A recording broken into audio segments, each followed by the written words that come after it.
Hello, everybody, and welcome back to another episode of Heart to Heart with Hads. Woo! Okay, I think the last two episodes, I literally did not have my flipping mic used, so it probably sounded very terrible quality, and I apologize for that. Like, really, really apologize for that because that was not my intention, and I need to get better about my computer settings being all figured out because what the heck, actually, Hadley, are you doing?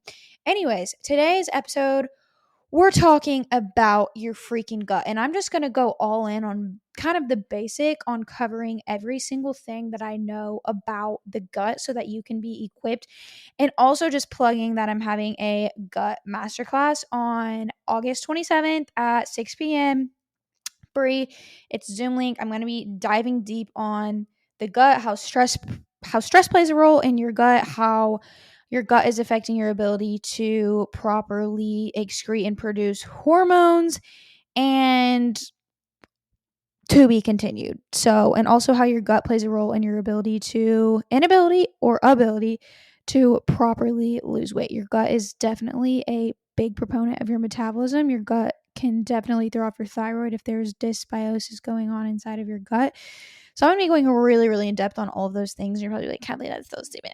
No, like if you want to learn how to fully take care of your health, it starts in the gut. So I'm going to start off this episode with the fact that my dad died of colon cancer. If you didn't know, the colon is in your large intestine, and your large intestine takes up the majority of your stomach. Okay. We're going to start with the basics. And I'm going to explain a lot of this in depth on my masterclass as well. But think about it this way: digestion starts at your mouth. You know how whenever you get super hungry, you start to salivate, like, oh my gosh, I'm really hungry. My mouth is watering right now. Like, what the heck's going on? This should happen. This should help your body start to prepare for the breakdown of the food. So, whenever you first take a bite of food, first things first, actually, let me back up.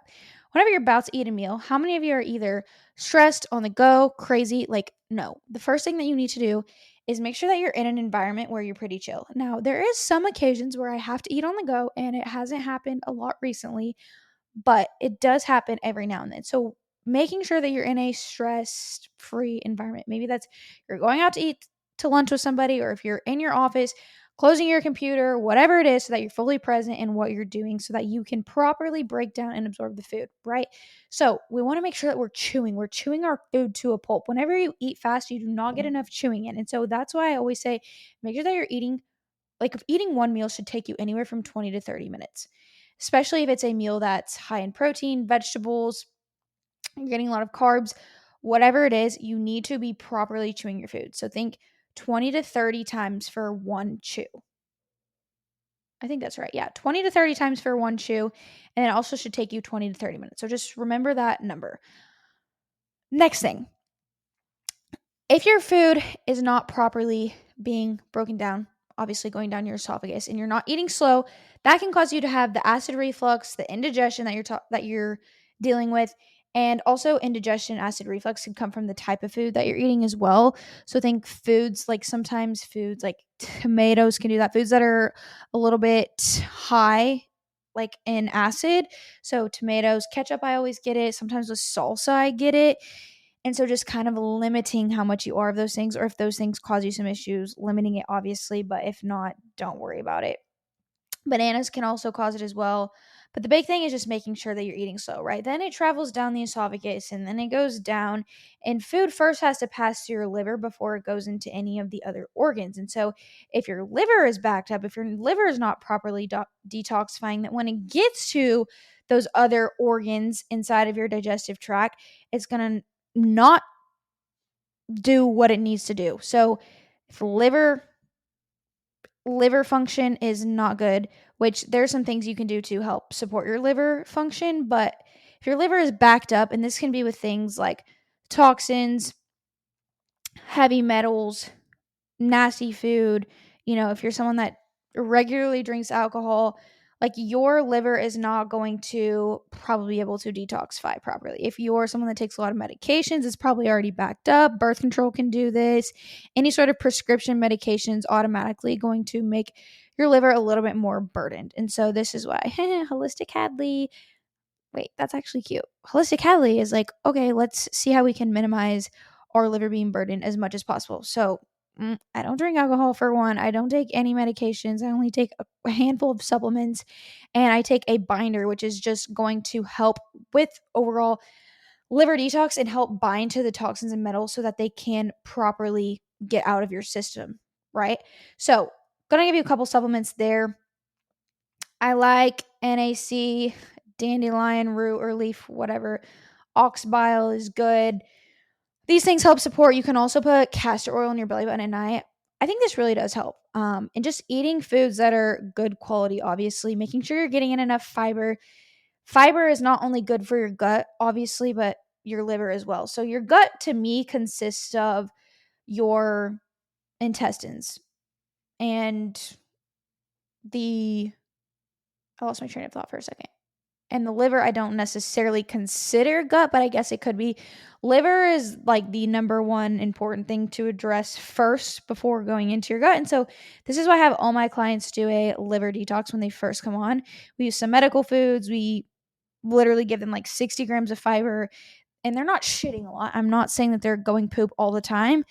They're at least going once a day, if not 2 to 3, and they are good bowel movements, but they're also just properly detoxing. They're taking liver support supplements, just making sure that their body is fully able to detox so that their gut can run smoothly. Sorry, I was getting a call. How very unprofessional of Brock to call me right now. Anyways, so that's a little bit of talk on the liver and how we can kind of support liver. Now, when we get into gut, there's a couple different things that could be going on with your gut, right? If you're dealing with things like bloating, you're not able to go to the bathroom every day, which if you're not, that's not normal and you need to get that checked out ASAP. Another thing too is like colon cancer is one of the most common cancers recently, not common, but it's becoming more prevalent because everyone's gut health is getting really bad just because of what's in our food for one, and the things that we're putting inside of our body and outside of our body. Even things that you put on your skin, your body still has to detoxify that properly, right? So your makeup, your perfume, your candle, your deodorant, your shampoo, your conditioner, your body wash, like these are things that people don't think about when it comes to properly detoxifying and excreting these things out. So that was a little bit on the liver, but gut, going back to gut, like the bloating, not being able to go to the bathroom, acid reflux. There's so many different variables that go into a little bit of gut issues going on. Now, there are a lot of different gut issues. There's small intestinal bacterial overgrowth, which can be just bacteria overgrowth inside of your gut that's not causing you to be able to go to the bathroom daily, and this often causes people to look pregnant at the end of the day because there's too much bacteria overgrowth. There's a lot of methane. What's the terminology for it basically? There's methane producing gases going on inside, so your body's not able, your motility slows down, meaning your ability to go to the bathroom. And so these things are prevalent and people don't really even realize that they have them. But I think just going to stick to some basic things that you can do if you're noticing food sensitivities like dairy or gluten. Those are things that you're going to want to cut out for a period of time so that your gut, of the immunity inside of your gut, can get calmed down, and so that you're not in this spot of, oh my gosh, like this inflammatory state essentially. So whenever you can cut those out for a couple weeks, sometimes I even like upwards to 8 weeks, then your body will be able to restore its kind of function and immunity. But also too, supporting this, there are some supplements essentially that you can incorporate. I still like NAC. I like zinc carnosine. I like aloe vera juice. I like glutamine. There's several supplements that you can incorporate, and these supplements are all going to help repair the gut lining so that whenever you do introduce foods back in, your gut lining is a lot more repaired. Immunoglobulins, this is going to increase. It's going to help your body properly detoxify as well, just a natural detoxification. But also, too, it's going to help the immunity inside of your gut so that you can handle more food. Say, you do go out to eat and it's not totally the best meal that you'd have at home. Your gut isn't screaming and fighting for its life. Now, that being said, getting into Whole Foods, there's a lot of talk around, oh, like Whole Foods this, Whole Foods that, we need to cut out processed foods. And this is so real. If you're someone that has a highly processed diet. And I'm talking processed foods. I don't think people understand what processed foods mean. There's processed and then there's ultra processed. So you can still get processed foods that have good ingredients. You can get cereal with good ingredients. It's still a processed food. Even some meats are processed. Yogurt is processed. Cottage cheese is processed. Like there's so many things that are quote unquote processed, but whenever we get into things like the ingredient list is freaking 10 ingredients long of things that are not good for your body. So one thing that I recommend people to get is either the environmental working group app where you can see what kind of foods are good for you. Ugh, I hate saying I just need to pause anytime I need to say foods that are not totally the best for you. And you can also look on the Yuka app. You can scan products and you can also see the ingredients in there. Some of them are harmful. There's just a lot of research around gut playing factors into other parts of your health and it leading to other things. Like your gut can literally cause you to have insulin resistance if it's not treated. I have a client right now whose daughter that I'm working with, she literally got a GI map done, and because she came to me and said that she was like they diagnosed her with type 2 diabetes, she's a young girl, and I'm like, this is just totally not normal and there could be something definitely underlying going on. So I had her order the GI map. Sure enough, there was things on the GI map that came up. And that's a whole other topic that we could talk about on another specific episode. But just for time's sake, GI map just tests a lot of the commensal bacteria in your gut. It tests if there's any, parasites going on, H. pylori. You won't see SIBO in there. You'll see if your zonulin's low, if your immunoglobulins, secretory immunoglobulins are low or high. There's so many different things that you can see that can kind of pinpoint, okay, what's going on and how can we support the gut from here. Another thing, going back to the removing triggering foods, you want to remove alcohol, corn, soy, dairy, caffeine, things for, like I said, a period of 2 to upwards to 8 weeks to give your body some time to reset and incorporate those foods. You'll also likely want to make sure that there's two different ways, two different things you can do. So if someone eats fiber and fiber doesn't make them go to the bathroom, then that's when we can kind of go, okay, we need to pull some fibrous foods out and keep it low FODMAP for a while because fiber can also feed on the bad bacteria in the gut, making the methane more high, more gas produced, and so that can cause slow motility. But on the other hand, majority of people just need more fiber in their diet. Not everyone deals with the SIBO where they actually have to do low FODMAP, not having a lot of fiber. Most people need more fiber. And so literally I could tell you a whole list of fiber, but you could look up yourself on Google, what are the foods highest in fiber? How can I incorporate these into my day? Or you can literally go into ChatGPT and be like, hey, give me meals that'll get me 30 grams of protein for the rest of the week. So there's literally do it for you things out there. It's just a matter of you implementing it into your routine in your day to day. Now, with that being said, fiber is huge, water is huge.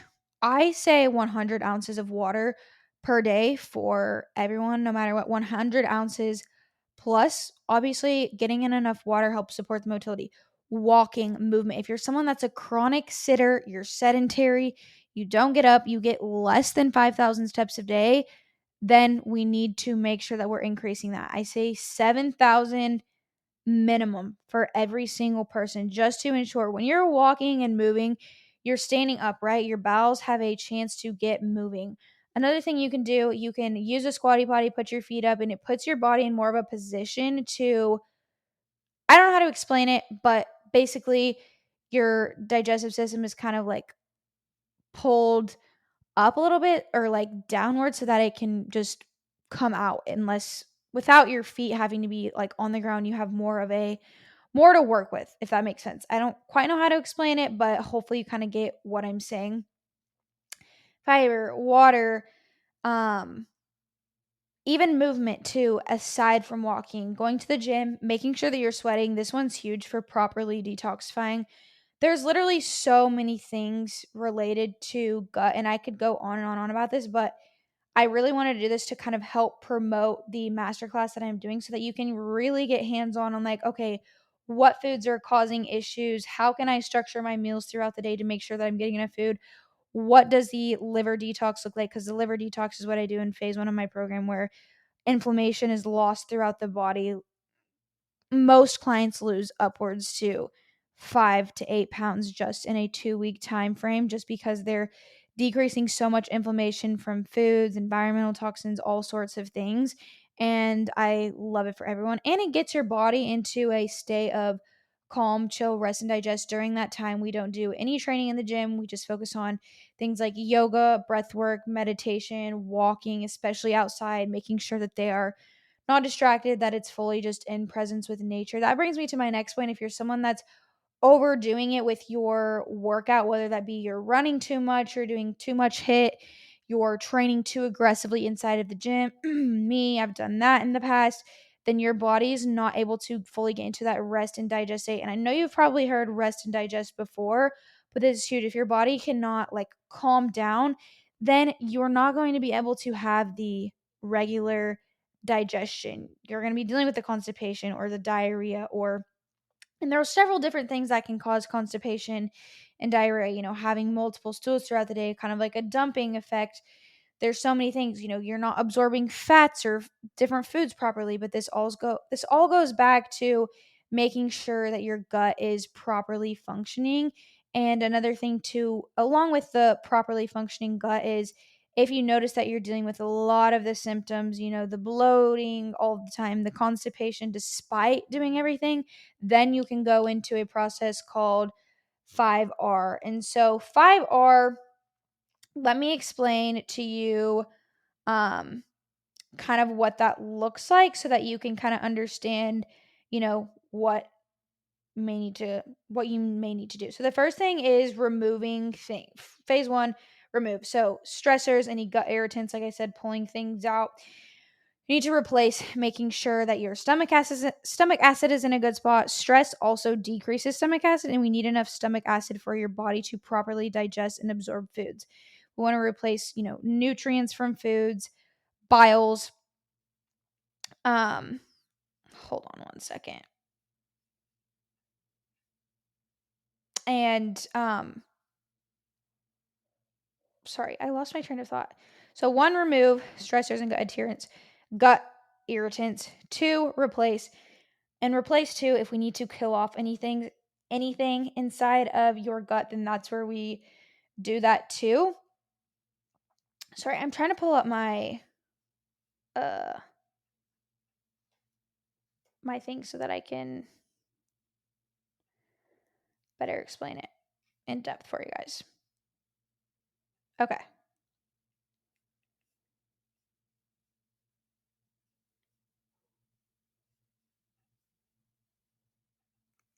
Okay, got it. So, remove. We want to remove the food triggers, right? The toxins, the stress, the bacteria, the biofilms, all of that. So, gluten, dairy, corn, soy, FODMAPs, oxalates, histamines, alcohol, coffee, caffeine, high intensity exercise, processed food, supplements, Tylenol, proton pump inhibitors, a lot of different things that we want to remove. And while we're in this phase, we also want to utilize supplements that are going to help kill things off. When we think of replace, like I said, we want to make sure that our body's properly digesting. So, digestive enzymes, and then nutrient support from good foods, electrolytes, minerals, all the things. Now, when we get to re-inoculate, we've kind of done some kill off. So, in this re-inoculate phase, we want to make sure we're getting our bacteria, our good bacteria, in a good spot so that our body does not, do this again, essentially. So, re-inoculating with some things like probiotics, prebiotics, fermented foods, fiber, adding that back in, and then repair. So, repairing the gut lining, which I think repair you can do at the beginning. I think repair you can do the whole entire time. Like I said, zinc carnosine, the immunoglobulins, aloe vera juice, the bone broth, all of these things. And then obviously rebalance. We just want to make sure things are staying in a good spot. So, just making sure that our stress is not going back through the roof. We can use some different things. I like ashwagandha, Cor-Ease, magnesium glycinate, and then overall just immune and inflammation support. So your essential vitamins A, D, C, K, zinc, and then obviously your omega 3s. So a lot of these things can really, really, really help your immune system, for one, reduce your inflammation, improve your hormonal balance, your better sleep, obviously be able to absorb nutrients better, and your immunity levels as well will be so much better and improve your mental health, so many different things. Now it does suck because it's like you have to be in a spot of restriction for a little while just with the foods that you're intaking, but it is super super helpful. And in my mentorship they kind of explained it this way. So I'm going to explain kind of what they said. So, really, kind of just comparing the 5R. So, remove is like removing the weeds and seeds from the lawn, and then replace. You're replacing it with healthy soil. Re-inoculate, you're repopulating it with new seeds. So, that's the spot where you're adding in the new bacteria, right? And then the repair, you're restoring healthy nutrients, fertilizer, filling any holes. And so filling any holes is just making sure that your gut lining is in a good spot. And so that's kind of like what I mentioned, those supplements that you could add in to just make sure that your gut lining is healed.